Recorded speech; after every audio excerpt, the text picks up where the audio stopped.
Biz onların filmlərini sevdik, rəqslərini öyrəndik, aktyorlarını Bakıya dəvət etdik. Bu da təşəkkürləri. Yeni Dehli siyasətlə iqtisadiyyatı qarışdırdı. Hindliləri qəzəbləndirən Bakı və Ankaranın Pakistanı dəstəkləməsidir. Hindistan öz vətəndaşlarını bu iki ölkəyə getməməyə çağırır. Bu ölkənin Ticarətçilər Konfederasiyası isə Türkiyə və Azərbaycanla ticarəti dayandırmaq qərarı verib. Məlumdur ki, Hindistan müharibə dövründə də sonra da Ermənistanı dəstəkləyib. Hazırda İrəvanı silahlandıranlar sırasında ilk yerlərdə yer alır. Amma Azərbaycanda Hindistanı boykot etmək çağırışları səslənməyib. Hindistanın mövqeyindən belə çıxır ki, müharibələr səbəbindən dünya ölkələri bir-birini boykot etməlidir. Məncə Hindistanda bu qərarı verənlər özlərinin emosional, dramatik, fantastik və nəhayət romantik filmlərinə çox baxıblar.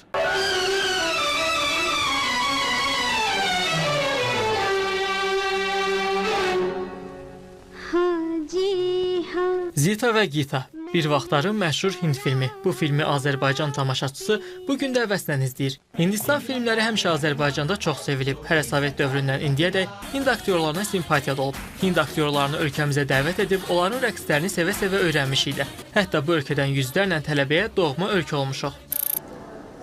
Nahda Şahcahan Hindistandan Azərbaycana oxumağa gələn tələbələrdən biridir. O Hindistanın Kerala bölgəsindəndir. Həm yerlisi Farah Muhammedlə Azərbaycanın Tibb Universitetində təhsil alır. Tələbə rəfiqələr ölkəmizdə özlərini evlərindəki kimi hiss etdiklərini deyirlər. Buradakı insanlar çox mehribandılar. Hətta gecə 12-də belə küçəyə çıxa bilərsən. Gecələr gəzmək qorxulu deyil. Xaricdə oxuyan qız üçün bu çox vacibdir. Dövlət Statistika Komitəsinin məlumatına əsasən, hazırda Azərbaycanda 410 Hindistanlı təhsil alır. Ancaq bu günlərdə Hindistan universitetlərinin Türkiyə və Azərbaycanla bütün müqavilələri ləğv etməsinə dair xəbərlər yayılıb. Buna səbəb Bakı və Ankaranın son toqquşmalarda Pakistanı dəstəkləməsidir. Hindistanlı tələbələr ölkələrinin bu qərarından məyusdular. Mən olduğum ölkənin gəldiyim ölkə ilə yaxşı münasibətli olmasını istəyərdim. Ona görə də çox məyus oldum. Həm də kədərləndim. Valideynlərim də çox kədərlidirlər. Çünki nə vaxtsa onların da bura gəlməsini istəyirəm.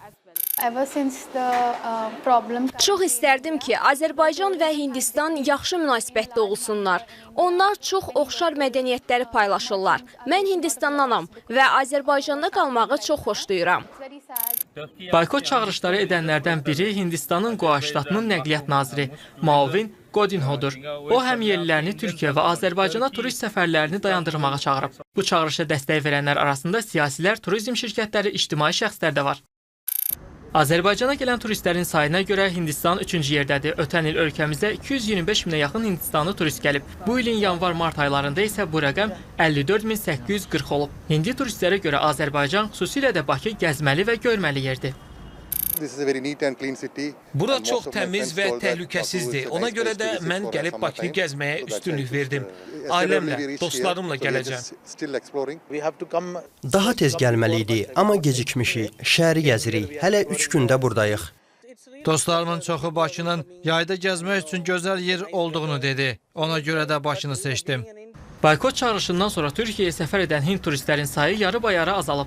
Bəs bu kampaniya Azərbaycanın turizm sektoruna necə təsir göstərə bilər? Təbii ki, Azərbaycana da gələn turistlərin sayında azalma müşahidə olacaq. Bugünkü gündə hələ ki Hindistandan gələn turistlər öncəki rezervasiyalar olduğuna görə gəlməkdə davam edirlər. Amma biz bunun təbii ki azalmasının biz şahidi olacağıq. Yəni bunu təbii ki bu qaçılmazdır. İqtisadçılar isə hesab edir ki, bu təsir kəskin olmayacaq.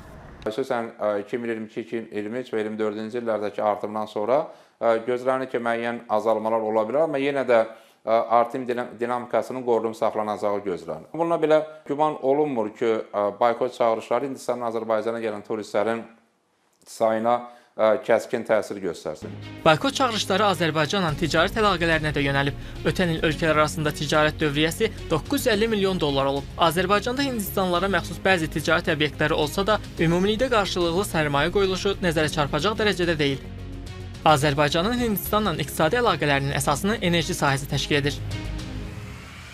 Enerji əməkdaşlığında həm də Hindistan üçün Hindistanın strateji məhsulları olan tələbinin ödənilməsi baxımından da vacibdir. Boykot çağırışları Azərbaycan iqtisadiyyatına hər hansı neqativ təsirlərə malik olmayacaq. Hətta ticarət dövriyyəsində azalmalar olsa da belə Azərbaycan həmin strateji məhsulların digər bazarlara çıxarma imkanına malikdir.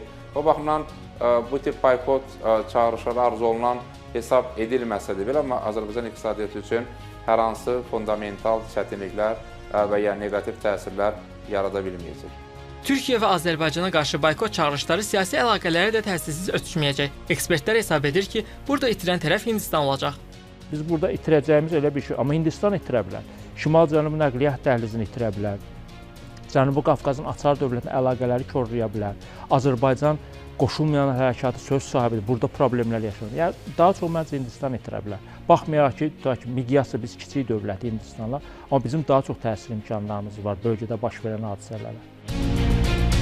Əslində Hindistanla soyuq gellər Yeni Dehlinin Ermənistanı silahla təmin etməsindən sonra başlamışdı. 2022-ci ildən bəri Ermənistan və Hindistan arasında imzalanmış müdafiə müqavilələrinin ümumi dəyəri 1,5 milyard ABŞ dollarından çoxdur. Bakı, Yeni Dehliyə Ermənistana strateji dəstəyinə görə etiraz bildirsə də, hər hansı boykot kampaniyası aparmayıb. Hindistan çox təəssüf ki, bir mənalı olaraq raket qurğuları da Ermənistana. O raket qurğuları ki, müdafiə məqsədləri deyil, Azərbaycanı hədəf ala bilər. Bunda da bizim etirazımız. Amma buna rəğmən biz Hindistanla münasibətləri gərginləşdirməyik və dialoq mövcud. Hansı tərəfdən, hansı yöndən baxsan, Hindistanın davranışı ədalətsizdir. Ümid edək ki, boykot qərarları filmləri kimi uzun olmayacaq. Hindistan davranışlarını dəyişməsə, zərbələr elə özünə dəyəcək.